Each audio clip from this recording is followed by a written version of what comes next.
Hello everybody, welcome once again to my channel Primi, the new mom's journey. You are what you eat. जी हाँ दोस्तों, pregnancy में ये saying बिल्कुल सही साबित होती है क्योंकि स्टडीज़ ये कहती है कि आप जो खाते हैं उसका डायरेक्ट असर एमनियोटिक फ्लूइड की टेस्ट और स्मेल में पड़ता है। स्टडीज़ तो ये भी कहती है कि आपकी डाइट आपके बेबी की टेस्ट बड्स को डायरेक्टली इन्फ्लुएंस करती है। आपका बेबी फ्यूचर में क्या खाना पसंद करेगा, खाना नहीं पसंद करेगा, कितने नखरे होंगे, ये सब चीज़ें आपकी डाइट पे ही डिपेंडेंट होता है। इसके अलावा आपके बेबी की फ्यूचर में हेल्थ कैसी होएगी, उसको कोई हेल्थ प्रॉब्लम्स होंगे नहीं होंगे, ये सारी चीज़ें आपकी डाइट पे डिपेंडेंट होती है। इसलिए दोस्तों इस वीडियो में मैं आपको ऐसी बातें बताने वाली हूँ कि प्रेगनेंसी में आपको क्या खाना चाहिए एंड क्या नहीं खाना चाहिए। इनफैक्ट मेरा वीडियो प्लीज़ आप एंड तक देखिए बिकॉज मैं लास्ट में आपको एक ऐसा टिप देने वाली हूँ, एक ऐसा सुपर फूड के बारे में बताने वाली हूँ जो बहुत ही टेस्टी होता है एंड आपकी प्रेगनेंसी की जर्नी के लिए बहुत ज़्यादा ज़रूरी होता है। दोस्तों आपने ऐसा कितनी बार सुना होगा कि अब तो तुम प्रेग्नेंट हो गई हो, अब तो तुम्हें 2 लोगों का खाना खाना पड़ेगा। दोस्तों ये चीज़ बिल्कुल मत करिए बिकॉज प्रेगनेंसी में एक करेक्ट वेट मेंटेन करना बहुत ज़्यादा ज़रूरत है आपकी हेल्थ के लिए एंड आपकी बेबी की हेल्थ के लिए भी। इसीलिए फर्स्ट ट्राइमेस्टर में तो आपको बिल्कुल भी एक्स्ट्रा कैलोरीज लेने की ज़रूरत नहीं है क्योंकि आपका बेबी हार्डली 2 to 3 सेंटीमीटर्स होता है, तो 2 लोगों का खाना खाने की तो कोई ज़रूरत नहीं होती है। सेकेंड ट्राइमेस्टर में आप एटलीस्ट 300 to 350 कैलोरीज एक्स्ट्रा ले सकते हैं एंड थर्ड ट्राइमेस्टर में आप अप्रॉक्सीमेटली 400 to 450 कैलोरीज बस एक्स्ट्रा ले सकते हैं। इससे ज़्यादा खाना आपके हेल्थ के लिए और आपके बेबी की हेल्थ के लिए, दोनों के लिए बहुत डेंजरस हो सकता है। इनफैक्ट दोस्तों प्रेग्नेंट होने के पहले से आपको आपकी डाइट का बहुत ज़्यादा ध्यान देना ज़रूरी हो जाता है। दोस्तों आपको आपकी प्रेगनेंसी प्लान करने के पहले से सबसे इम्पॉर्टेंट जो विटामिन है वो है फॉलिक एसिड। इसकी टैबलेट्स आपको स्टार्ट कर देनी चाहिए। आप अपने डॉक्टर से कंसल्ट करके एटलीस्ट प्रेगनेंसी प्लान करने के 2 से 3 महीने पहले से आप फॉलिक एसिड 400 माइक्रोग्राम्स की टैबलेट आप लेना स्टार्ट कर सकते हैं। तो अगर आप प्रीनेटल विटामिन्स ले रहे हैं, पर अच्छा होगा कि अगर आप उसके साथ साथ नेचुरल फॉर्म में भी फोलेट कंज्यूम करना चालू करें। दोस्तों folate is a natural form of folic acid. आप नेचुरली फोलेट को भी ग्रीन लीफी वेजिटेबल्स जैसे कि spinach, kale, romaine lettuce, beans, peas and even asparagus से आप उसको नेचुरली कंज्यूम कर सकते हैं। तो फोलिक एसिड के साथ साथ आप vitamin D 600 IU international units की टैबलेट्स भी आप कंज्यूम कर सकते हैं। उसके अलावा आप vitamin C which is 1000 mg आप उसकी भी टैबलेट्स कंज्यूम कर सकते हैं। दोस्तों अगर आप ये मेरा वीडियो पहली बार देख रहे हैं तो प्लीज़ मेरे चैनल को सब्सक्राइब करना ना भूलें। इसके अलावा मैंने कई सारे टॉपिक्स पे और वीडियोस बनाए हुए हैं जो अगर आप प्रेग्नेंट हैं तो आपको काफ़ी सारी हेल्प होएगी। जैसे कि मैंने unconventional pregnancy and delivery related tips पे मैंने वीडियो बनाए हैं। न्यूबॉर्न की केयर के ऊपर मैंने वीडियोस बनाए हैं। अगर आप प्रेग्नेंट हैं तो ऑफ कोर्स आपको बेबी से रिलेटेड काफ़ी सारी शॉपिंग करनी होगी, उसके लिए भी मैंने वीडियो बनाए हैं। तो प्लीज़ आप मेरे चैनल पे जाके ये सारी वीडियोस देख सकते हैं। दोस्तों another very important thing is carbohydrates. मैं आपको सजेस्ट करूँगी कि आप प्लीज़ सिंपल कार्बोहाइड्रेट्स ना लेके कॉम्प्लेक्स कार्बोहाइड्रेट्स आप कंज्यूम करना चालू करें। जैसे कि आप अपनी वाइट राइस को ब्राउन राइस से रिप्लेस कर दीजिए, वाइट ब्रेड को ब्राउन ब्रेड से रिप्लेस कर दीजिए। अगर आप कॉम्प्लेक्स कार्बोहाइड्रेट्स लेंगे तो आपको जेस्टेशनल डायबिटीज़ के चांसेस बहुत कम हो जाएंगे। दोस्तों oatmeal also is a very good source of carbohydrate, तो आप प्लीज़ ओट मील को भी अपनी डाइट में इंक्लूड करना ना भूलें। दोस्तों दिस सोर्स ऑफ कार्बोहाइड्रेट्स, इसमें ग्लाइसेमिक इंडेक्स बहुत कम होता है। इसका मतलब ये है कि ये बहुत जल्दी शुगर में ब्रेक डाउन नहीं होगा, जिसका मतलब है कि आपकी बॉडी में शुगर एकदम से स्पाइक नहीं होगा। इनफैक्ट ये बहुत अच्छा सोर्स है विटामिन बी का, विटामिन ई का, मैग्नीशियम का एंड जिंक का। दोस्तों डेयरी अगर आप कंज्यूम करना पसंद करते हैं तो आप of course low fat milk consume कर सकते हैं, लो फैट योगर्ट आप कंज्यूम कर सकते हैं। इनफैक्ट अगर सोय आपको पसंद है तो सोय मिल्क भी आप कंज्यूम कर सकते हैं। इसके अलावा दोस्तों होल फ्रूट्स आप कंज्यूम करना ना भूलें बिकॉज़ ये बहुत ही रिच होते हैं विटामिन्स एंड मिनरल्स में। जैसे कि लेमन हो गया या ऑरेंज हो गया, ये बहुत ही अच्छा सोर्स है विटामिन सी के लिए। वेल दोस्तों, अगर आपकी सी सेक्शन डिलीवरी होती है या नॉर्मल डिलीवरी होती है, स्लाइटली ब्लड लॉस होना बहुत नॉर्मल है। इसीलिए आपकी ब्लड में आयरन की मात्रा बहुत सही होनी चाहिए। अगर आप एनीमिक है तो आपको ऑफ कोर्स आपकी जो गायनेकोलॉजिस्ट है वो आयरन की टैबलेट्स प्रिस्क्राइब करेगी, पर उसके अलावा भी आप ऐसी चीज़ें खा सकते हैं जिसमें आयरन की क्वांटिटी बहुत अच्छी होती है। वेल इसके अलावा आपको आयरन रिच फूड्स खाना पड़ेगा, पर आयरन रिच फ्रूट्स भी आप खा सकते हैं। आयरन रिच फ्रूट्स आपको किस में मिलेंगे? जैसे डेट्स हो गया, रेजिन्स हो गया, फिग्स हो गया, आप ये भी अपनी डाइट में इंक्लूड कर सकते हैं। दोस्तों, डेयरी के अलावा गुड सोर्स ऑफ प्रोटीन भी बहुत ज़्यादा ज़रूरत होती है हम प्रेग्नेंट लेडीज़ को। इसके लिए अगर आप वेजिटेरियन हैं तो आप सोया चंक्स खा सकते हैं, सोया मिल्क पी सकते हैं। डेयरी से भी आपको थोड़ा बहुत प्रोटीन मिलता है। उसके अलावा आपकी पल्सेस होती है, उससे आपको प्रोटीन मिलता है। पनीर से आपको प्रोटीन मिल सकता है। अगर आप नॉनवेज खाते हैं तो आप चिकन खा सकते हैं, चिकन ब्रेस्ट खाइए, क्योंकि चिकन लेग में काफ़ी फैट क्वांटिटी थोड़ी ज़्यादा होती है। आप उसके अलावा मीट खा सकते हैं, एग्स खा सकते हैं, फ़िश खा सकते हैं। तो प्रोटीन सोर्स पे आप बहुत ज़्यादा ध्यान दीजिए। दोस्तों, अगर आप सी फूड एलर्जिक नहीं हैं तो आप सी फूड भी ले सकते हैं अपनी प्रेगनेंसी में, बट ये ध्यान रखिए कि सी फूड आपका प्रॉपरली कुक्ड होना चाहिए। सी फूड आयोडीन में बहुत रिच होता है।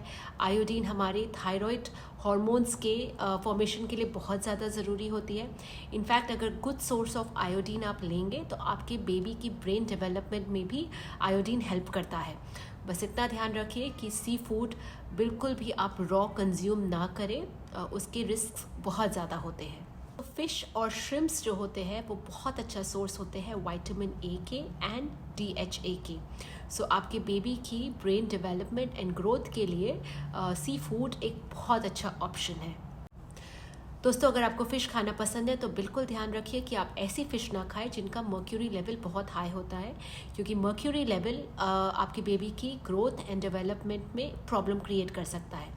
तो ये सारी जो फ़िशेस हैं इनका मर्क्यूरी लेवल बहुत ज़्यादा हाई होता है, तो आप प्लीज़ ये सारी फ़िश को अवॉइड करिए। अगर फिर भी आपको सपोज़ टूना खाने का बहुत मन है तो आप टूना फ़िश को जस्ट वंस अ वीक खा सकते हैं, उससे ज़्यादा आप खाना उसको अवॉइड करिए। इसके अलावा दोस्तों, जैसे कि मैंने आपको बोला कि आप रॉ फिश बिल्कुल अवॉइड करिए, तो सुशी खाने के लिए आपको थोड़ा सा वेट करना पड़ेगा। उसके अलावा under cooked meat, under cooked eggs, raw eggs आप स्ट्रिक्टली बिल्कुल अवॉइड करिए। These are not good for your baby because it can cause still birth और defects in your baby. Well दोस्तों, प्रेगनेंसी में आपके हार्मोन्स पूरे टाइम हाई रहते हैं, तो इस टाइम पे क्रेविंग्स होना बहुत ज़्यादा नॉर्मल होता है। स्पेशली आपके first trimester and second trimester में क्रेविंग्स होना बहुत ही नॉर्मल बात है। अगर मैं आपको बोलूँ कि आप ये नहीं खा सकते, अब वो नहीं खा सकते, तो प्रेगनेंसी में आपको वही सारी चीज़ें खाने की क्रेविंग और ज़्यादा होगी। इसलिए शुगर को आप कम्प्लीटली अवॉइड नहीं कर सकते। येस, ज़्यादा शुगर खाना अच्छी बात नहीं है, लेकिन कभी कभी आप उसको खा सकते हैं। ऑफकोर्स प्रेगनेंसी में आपको मिठाई खाने की, चॉकलेट्स, आइसक्रीम खाने की क्रेविंग बहुत ज़्यादा होती है। आप ट्राई करिए कि आप उसको वंस अ वीक ही खाएं। वैसे भी हमारी जो डेली कैलोरी रिक्वायरमेंट होती है उसमें सिर्फ 5% शुगर अलाउड होती है, तो आप इसके अकॉर्डिंग अपनी डाइट प्लान कर सकते हैं। Another important thing is ladies कि सैचुरेटेड फैट्स जो होते हैं वो आप अवॉइड करिए अपनी डाइट में, क्योंकि सैचुरेटेड फैट्स जो होते हैं वो आपके बैड कोलेस्ट्रॉल का लेवल बढ़ाते हैं एंड गुड कोलेस्ट्रॉल का लेवल कम कर देते हैं। बैड कोलेस्ट्रॉल से आपको हाइपरटेंशन हो सकता है, हार्ट डिजीज़ हो सकती है, end of course bad cholesterol हम अडल्ट्स के लिए भी अच्छा नहीं होता है। वेल, सैचुरेटेड फैट्स आपको मिलेगा बटर में, केक्स में, सॉसेजेस में, बीफ में, बेकन में, तो ये सारी चीज़ें आप कंप्लीटली अवॉइड करिए अपनी प्रेगनेंसी में। Another very important point is कि आप अनपैस्चराइज्ड मिल्क ना पिए। इनफैक्ट आप जब चीज़ खरीदें तो वो भी देखिए कि आपकी जो चीज़ है वो पैस्चराइज्ड मिल्क से ही बनी हो। ये बहुत इंपॉर्टेंट है। अगर आपके घर दूध आप मार्केट से ख़रीदते हैं तो नॉर्मली वो पास्चराइज ही होता है, लेकिन अगर आपके घर दूध वाला आके दूध देकर जाता है तो आपको उसको पास्चराइज करना, बॉयल करना बहुत ज़्यादा ज़रूरी है। आप उसको डायरेक्टली ना पिए। Another very important thing is, ladies, is caffeine. Yes, coffee. I know it's very difficult to avoid coffee, but recommended dosage of caffeine is 200 milligrams per day. But remember caffeine आपको सिर्फ coffee से नहीं मिलता है, caffeine आपको T से मिलता है, आपको डाइट कोक, पेप्सी से भी मिलता है। सो इन टोटल आपकी कैफ़ीन 200 मिलीग्राम से ज़्यादा पर डे नहीं होनी चाहिए।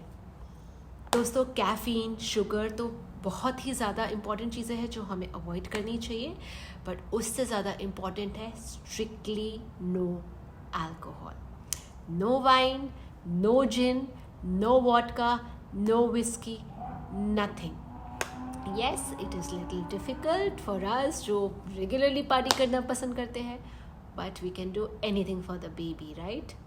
So just few more months and then you can start your parties again. दोस्तों इनफैक्ट आप जब भी कोई फूड खरीदे या बॉटल खरीदे तो उसमें भी आप पढ़ लीजिए कि उसमें स्ट्रिक्टली नो अल्कोहल मेंशन होना चाहिए। वेल कुछ स्टडीज़ बोलती है कि slightly amount of alcohol is okay for the baby, but कितना amount is okay for the baby ये आज तक किसी ने नहीं बताया है। तो इसलिए बहुत इंपॉर्टेंट है कि आप अल्कोहल कम्प्लीटली अवॉइड करें, बिकॉज इससे बहुत ही ज़्यादा ख़तरनाक प्रॉब्लम्स आपके बेबी को हो सकते हैं। उनको डेवलपमेंटल डिफ़िकल्टी हो सकती है, लर्निंग डिसेबिलिटी हो सकती है, उनके फेस के जो फीचर्स हैं वो गड़बड़ हो सकते हैं। बहुत सारे इश्यूज़ हैं जो आपको अल्कोहल से हो सकते हैं। तो प्लीज़ आप अपनी प्रेगनेंसी में स्ट्रिक्टली अल्कोहल अवॉइड करिए। दोस्तों नेक्स्ट बहुत इंपॉर्टेंट पॉइंट है इज़ अबाउट मेडिसिन्स। आप अगर कोई भी मेडिसिन्स ले रहे हैं ऑन अ रेगुलर बेसिस तो प्लीज़ एक बार अपने गायनेक से डिस्कस कर लीजिए कि क्या मेडिसिन्स आप ले सकते हैं, क्या आपको कम्प्लीटली अवॉइड करनी है। इनफैक्ट रेटिनॉइड भी आपको अवॉइड करना चाहिए during pregnancy. Well that's it दोस्तों, बट जैसे कि मैंने आपको प्रॉमिस किया था, मैं लास्ट में आपको एक ऐसा सुपर फूड बताऊंगी जो बहुत ही टेस्टी होता है एंड बहुत ही ज़्यादा ज़रूरी होता है आपकी प्रेगनेंसी में, वो है एवोकाडोस। यस, बहुत सारी स्टडीज सजेस्ट करती है कि avocados is very good for a pregnant woman, and personally I love avocados. Well, it's so yummy friends that it has lot of nutrients in it. ये avocado rich होता है vitamin C, vitamin E, folic acid and potassium में। It is a super food and आप इसको अपनी diet में definitely include करिए। Also friends, avocado is rich in monosaturated fats. Unlike saturated fats, avocado can make your bad cholesterol level down and good cholesterol level up. So yes, that's a good news. You can have your avocados daily. दोस्तों अगर आप मेरा ये video पहली बार देख रहे हैं तो प्लीज़ मुझे कमेंट बॉक्स में बताइए कि आप क्या प्रेगनेंसी के लिए ट्राई कर रहे हैं या आप ऑलरेडी प्रेग्नेंट हैं। अगर आप प्रेग्नेंट हैं तो आप कौन से ट्राइमेस्टर में हैं, प्लीज़ मुझे कमेंट बॉक्स में लिख के बताइए।